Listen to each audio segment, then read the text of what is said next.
Good morning बच्चों, मैं टिंकू राठौर और आज हम एनसीईआरटी क्लास 12th की एक्सरसाइज 3.3 को सॉल्व करेंगे। एक्सरसाइज 3.3 के कुछ बेसिक कॉन्सेप्ट और फार्मूले और एग्जाम्पल हम इससे पहले वाले लेक्चर में कंप्लीट कर चुके हैं। इस लेक्चर में हम एक्सरसाइज 3.3 के क्वेश्चंस को सॉल्व करेंगे। बच्चों, हम आपके लिए बहुत ही जल्द एक वेबसाइट लाने वाले हैं और उस वेबसाइट का नाम है www.learningwheel.com www.learningwheel.com। उस पर क्या होगा, आप लोगों के लिए हमारा जितना 9th से 12th तक का जो भी सिलेबस होगा, कंप्लीट कोर्स वहाँ पर अपलोड होगा। आप लोग किसी भी चैप्टर को वहाँ से बहुत आसानी से देख पा रहे होंगे।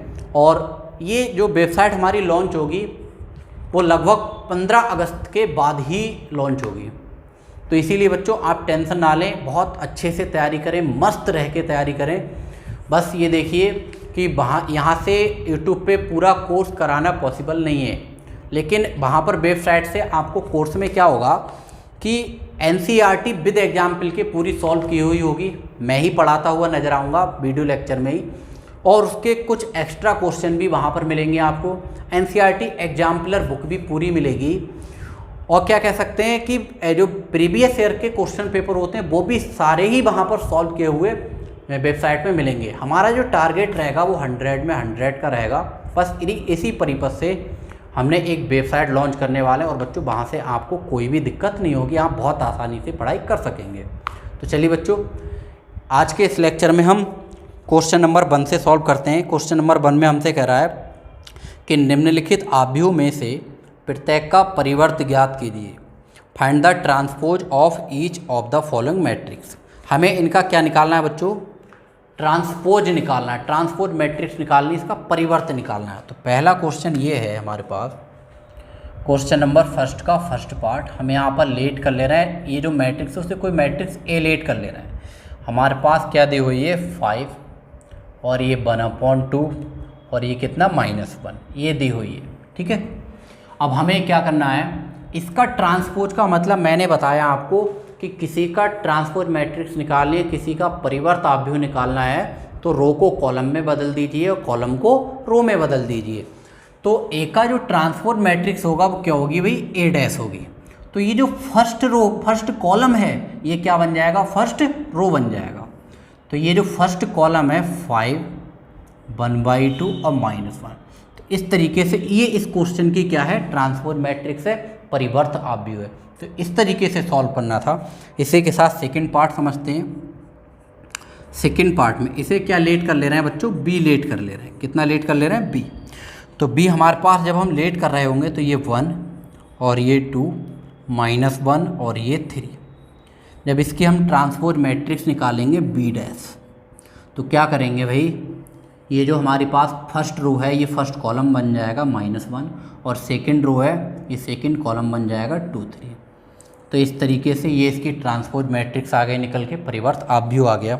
इसी के साथ थर्ड पार्ट अगर हम सॉल्व करें तो थर्ड पार्ट हमारे पास इस तरीके से है बच्चों।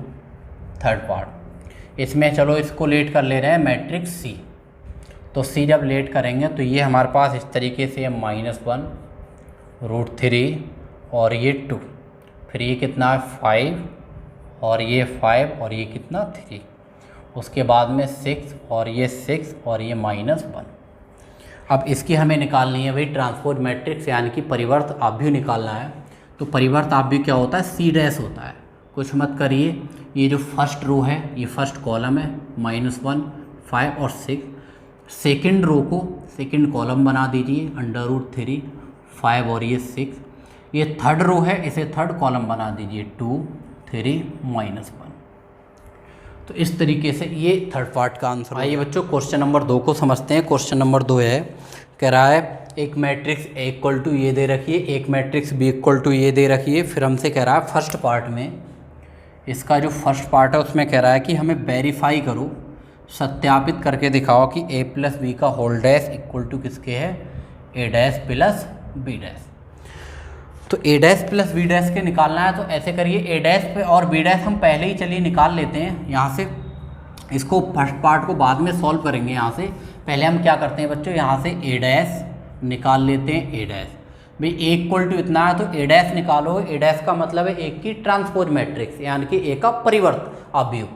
तो ये फर्स्ट रो है, ये फर्स्ट कॉलम बन जाएगी -1 2 3, और ये सेकंड रो है, ये सेकंड कॉलम बन जाएगा 5 7 9, और ये थर्ड रो बन जाएगी थर्ड कॉलम -2 1 1। इसी तरीके से अगर बी डैश निकालेंगे तो ये फर्स्ट रो है, फर्स्ट कॉलम बन जाएगा -4 1 और -5। सेकंड रो बन जाएगी सेकंड कॉलम 1 2 0, और ये थर्ड रो बन जाएगा थर्ड कॉलम 1 3 1।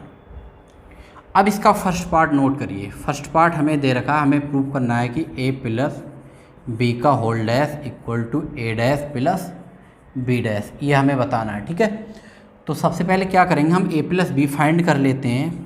तो a प्लस बी फाइंड करेंगे तो a की वैल्यू हमारे पास ये है -1, और ये 5 -2, उसके बाद में 2 7 और ये 1, उसके बाद में 3 9 और ये 1 प्लस बी, और बी की वैल्यू हमारे पास कितनी है, ये -4 1 और ये 1, उसके बाद में 1 2 और ये 3 और ये -5 और ये 0 1।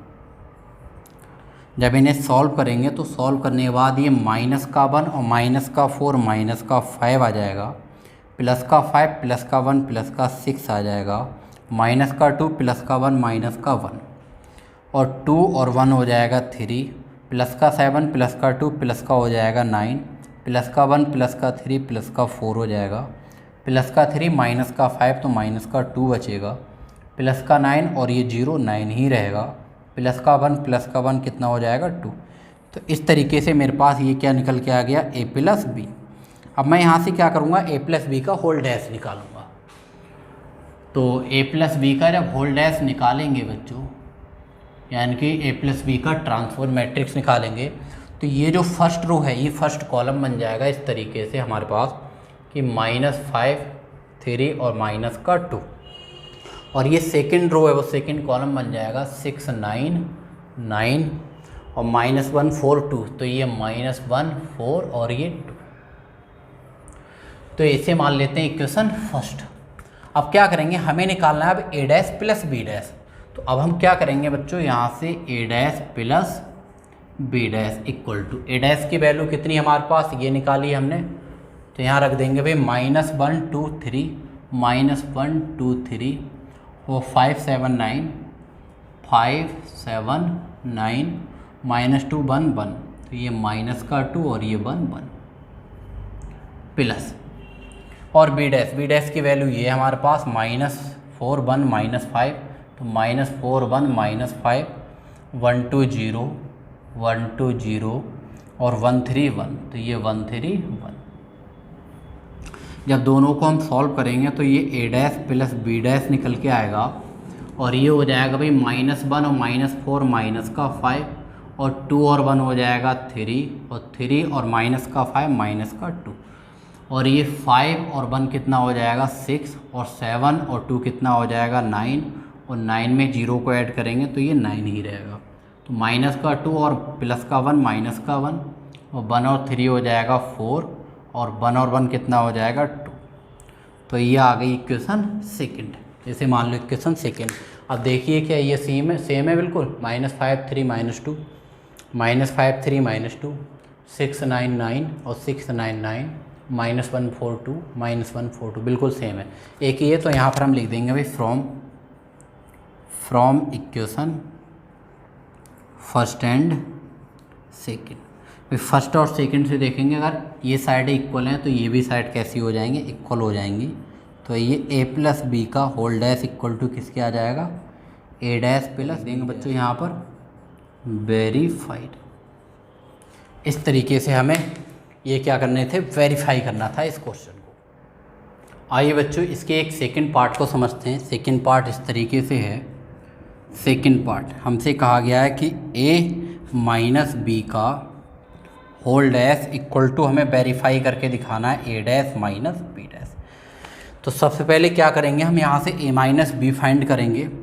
जब a माइनस बी फाइंड कर रहे होंगे तो a की वैल्यू हमारे पास कितनी है, ये a की वैल्यू है -1 5 और -2, और ये 2 7 और ये 1, उसके बाद में 3 9 और ये 1, और माइनस बी, और बी की वैल्यू हमारे पास ये है, ये कितनी है -4 1 और ये 1, तो ये 1 2 और ये 3 माइनस का 5 और ये 0 और ये 1। तो क्या करेंगे भाई, माइनस का 1 और माइनस माइनस प्लस का 4, तो माइनस का 1 प्लस का 4, यहाँ बचेगा प्लस का 3, और ये 5 में से माइनस करोगे 1 के लिए तो 4 बचेगा, और माइनस का 2 और माइनस का 1 तो माइनस का 3।